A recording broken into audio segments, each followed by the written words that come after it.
জুমার দিনের কিছু সুন্নাত আছে, শুনবেন না দোয়া করে ফেলবো? এই সুন্নাত গুলো শুনে আমরা বিদায় নিব, চিল্লায় পড়েন ইনশাআল্লাহ। জুমার দিনের প্রথম সুন্নত হচ্ছে জুমার দিনের ফজরের নামাজটা জামাতে পড়া। সবাই কয় খাইছে, হুজুরে দর্শে জায়গা মতো আসল জায়গায়।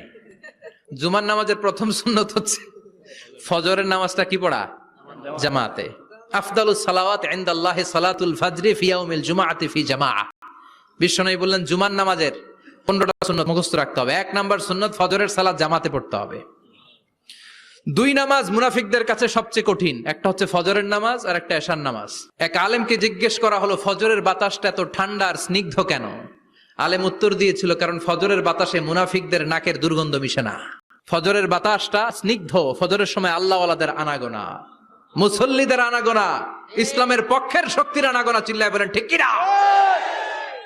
মসজিদে নববীতে জুমার নামাজের দৃশ্য আর ফজরের নামাজের দৃশ্য ছিল এক। বাংলাদেশে ফজরের নামাজের দৃশ্য আর জুমার নামাজের দৃশ্য এক নাকি? ফজরের নামাজের সময় মুসল্লি নাই, এক কাতারও হয় না। আর জুমার নামাজে পাক্কা মুসল্লি দেরি করে গেলে বারান্দায়ও জায়গা পায় না। কথা কন? তাহলে ফজরের নামাজটা আমরা জামাতে পড়বো ইনশাআল্লাহ। এত আসতে আরো জোরে পড়েন ইনশাআল্লাহ। মনে থাকবে? 2 নাম্বার সুন্নাহ হচ্ছে আসিওয়াক, মিসওয়াক করা। মাথরাতুন লিল ফাম মারদাতুন লির রব। মিসওয়াক করলে দাঁত পরিষ্কার থাকে, আল্লাহ খুশি হয়ে যায়। বিশ্বনবী বলেছেন, যদি আমার উম্মতের জন্য কষ্ট না হতো প্রত্যেক নামাজের আগে মিসওয়াক করা আমি ফরজ করে দিতাম। সুবহানাল্লাহ। মিসওয়াক ছিল বিশ্বনবীর জীবনের শেষ আমল। এই মিসওয়াক করে বিশ্বনবী শেষ নিঃশ্বাস ত্যাগ করেছেন। আপনার নবী, আমার নবী, ওনার জীবনের সর্বশেষ আমল ছিল কি? সুবহানাল্লাহ কইবেন না? বিশ্বনবী জাইতুনের ডাল দিয়ে মিসওয়াক করতেন। বিশ্বনবী বলতেন, নি'মা সিওয়াকিয়া যাইতুন ফাইন্নাহু সিওয়াকি ওয়া সিওয়াকুল আমবিয়া মিন ক্বাবলি। জাইতুনের ডালের মিসওয়াক কতই না ভালো, কারণ এটা দিয়ে আমিও মিসওয়াক করি, আমার আগে সব নবীরাই জাইতুনের ডাল দিয়ে মিসওয়াক করেছে। সুবহানাল্লাহ। 3 নাম্বার হচ্ছে দুহুন, তেল মালিশ করবেন। বিশ্বনবী জাইতুনের তেল চুলে আর গায়ে দিতেন। বিশ্বনবী বলতেন, ওয়াদাহিনু ফাইন্না ফিত তাদহিনে বারাকাত। তেল খাও, তেল দাও, তেল মালিশ করো, তেলের ভেতরে আল্লাহ বরকত ঢুকাইয়া দিছে। তেল দিবেন তো? 4 নম্বরে আত্তিব, জুমার দিনে সুগন্ধি লাগিয়ে যাওয়া সুন্নাত। লাগাবেন? লাগাতে রাজি আছেন? বিশ্বনবী বলতেন, এই দুনিয়ার 3টা জিনিস আমার কাছে সবচাইতে প্রিয়। হুব্বিবা ইলাইয়া মিন দুনিয়াকুম সালাস। 1 হচ্ছে আন-নিসা, নারীদেরকে আমি পছন্দ করি। 2 হচ্ছে আত্তিব, সুগন্ধি লাগাতে আমি পছন্দ করি। বিশ্বনবীরে কেউ সুগন্ধি হাদিয়া দিছে, বিশ্বনবী নেয় নাই, এরকম কোন ঘটনা ঘটে নাই। আল্লাহু আকবার। কুররাতু আইনি ফিস সালাহ। নামাজের মধ্যে যখন আমি দাঁড়িয়ে যাই আমার চক্ষুটারে ঠান্ডা করে দেয় কে?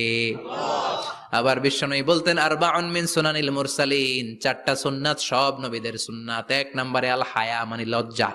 আরেক বর্ণনা এসেছে আল খিতান, মানে সুন্নাতে খাতনা, এটা সব নবীদের ছিল। আর সেওয়াক, সব নবীরা মিসওয়াক করেছেন। আত্তিব, সব নবীরা আতর লাগিয়েছেন। আর নিকাহ, সব নবীরা বিয়েও করেছেন। চিল্লায় পড়েন আল্লাহু আকবার। আর লিবাস আহসানা সিয়াব, সুন্দর জামা পরা। নট নেসেসারি যে নতুন জামা হতে হবে, পুরাতন জামাও ধুয়ে আয়রন করে পরলে একটা সৌন্দর্য আছে না নাই? ইন্নাল্লাহা জামিল ওয়া ইউহিব্বুল জামাল। আল্লাহ নিজে সুন্দর, সৌন্দর্যকে আল্লাহ পছন্দ করেন। পৃথিবীতে সবচেয়ে সুন্দর কে?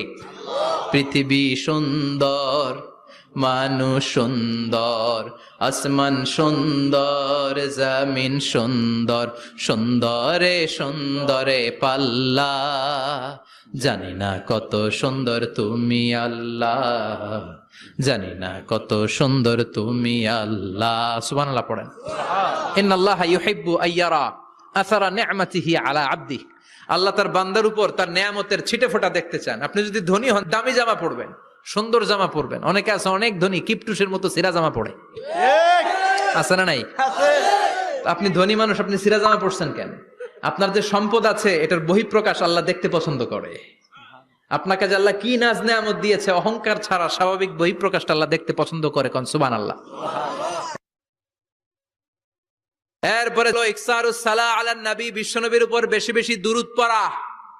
বিশ্বনবী বলতেন জুমার দিন শ্রেষ্ঠ দিন, এই দিন আমার উপর বেশি বেশি দুরূদ পড়ো। ফাইন্না সালাতাকুম মা'রুদাতুন আলাইয়া, কেননা তোমরা যে আমার উপর দুরূদ পড়ো, আমি মরে যাওয়ার পরে এই দুরূদগুলো কে পাঠিয়েছে তার নাম, তার বাবার নাম সহ ফেরেশতারা আমার কবরে দিয়ে আসে। সুবহানাল্লাহ। সাহাবারা বললেন ইয়া রাসূলুল্লাহ কাইফা সালাতুনা মা'রুদাতুন আলাইক, আপনি মরে যাওয়ার পরে আমাদের দুরূদ কেমন করে আপনি দেখবেন? ওয়াকাদ আরিমতা, আপনি তো পচে গলে মাটির সাথে মিশে যাবেন। বিশ্বনবী বলেন ইন্নাল্লাহা হাররামা আলাল আরদি আন তাকুলা আজসাদাল আম্বিয়া, নবীদের লাশকে খেয়ে ফেলা, নবীদের লাশকে পচিয়ে ফেলা জমিনের সব মাটির জন্য আল্লাহ হারাম করে দিয়েছে। নবীদের লাশ পচে না, নবীদের লাশ গলে না। যারাই বিশ্বনবীর উপর দুরূদ পড়বেন, আপনার নাম সহ, আপনার বাবার নাম সহ, মালাইকাতু সাইয়াহিন, একদল ফেরেশতা আছে শুধু রাউন্ড দেয় গোটা ওয়ার্ল্ডে। কারা বিশ্বনবীর উপর দুরূদ পড়েছে, এই দুরূদ নিয়ে, এই নাম নিয়ে বিশ্বনবীর কবরে তারা পৌঁছে দেয়। চিল্লায় পড়েন আল্লাহু আকবার। এরপরে বিশ্বনবী বলতেন জুমার দিনে সূরাতুল কাহাফ পড়বা, কাহাফ পড়া সুন্নাহ। সূরাতুল কাহাফ পড়তে রাজি আছেন?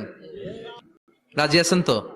18 নম্বর সূরা, কোরআনের একেবারে মাঝখানের সূরা। আলহামদুলিল্লাহিল্লাযী আনজালা আলা আবদিহিল কিতাবা ওয়া লাম ইয়াজআল লাহু ইওয়াজা, এই আয়াত দিয়ে শুরু হয়েছে, শেষ করা হয়েছে ফামান কানা ইয়ারজু লিকা রাব্বিহি ফালইয়ামাল আমালান সালিহা ওয়া লা ইউশরিক বিইবাদাতি রাব্বিহি।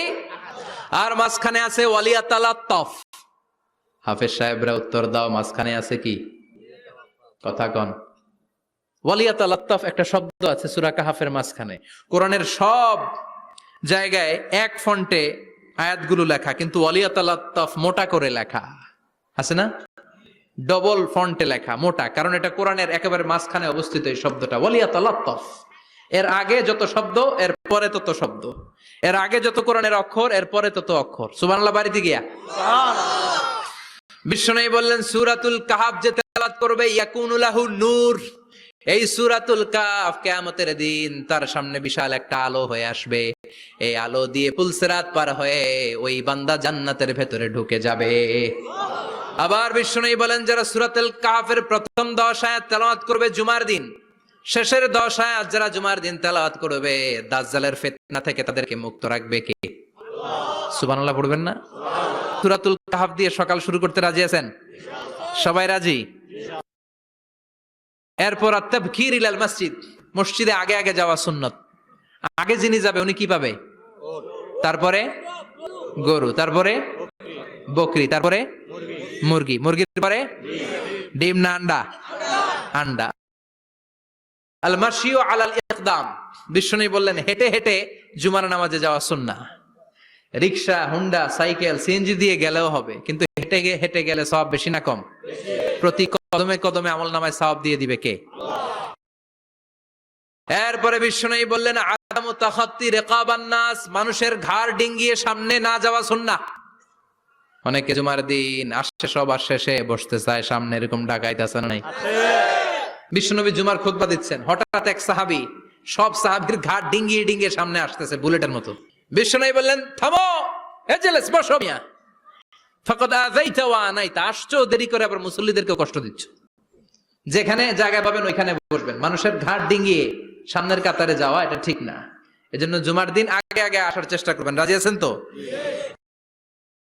এরপরে বিশ্বনবী বললেন দুখুলুল মসজিদে রাকাতাইন, জুমার নামাজের দিন মসজিদে ঢোকার পরে 2 রাকাত পড়া সুন্নাত। কয় রাকাত? 2 রাকাত। রাজি আছেন? কবলাল জুমা বাদাল জুমা, অনেকে প্রশ্ন করে বাদাল জুমা 4 রাকাত, মসজিদে পড়লে 4, ঘরে পড়লে 2, কিন্তু কবলাল জুমা সুনির্ধারিত নয়, অনির্ধারিত। মা কদ খুদ্দিরা লাক, যত আপনার তৌফিকে কুলায় 2 রাকাত করে করে 2, 4 হয় ইমাম সাহেব খুতবা দেওয়ার আগ পর্যন্ত। আপনি যদি আধা ঘন্টা আগে যান আপনি 10 রাকাত পড়তে পারবেন। চিল্লায় বলেন ঠিক কিনা? এরপরে বিশ্বনবী বললেন ইনসাত, চুপ থেকে খুতবা শুনবা। জুমার খুতবার সময় কথা বলা যাবে নাকি? কথা কন। বিশ্বনবী বললেন তোমার সামনে কেউ কথা বলতেছে, তুমি যদি বলো চুপ করো, এটাও তুমি খারাপ কাজ করছো। চুপ করো তোমার কইতে কইছে কে? চুপ করো বলে তুমি আরেকটা ভেজাল লাগাইছো। চিল্লায় বলেন ঠিক কিনা?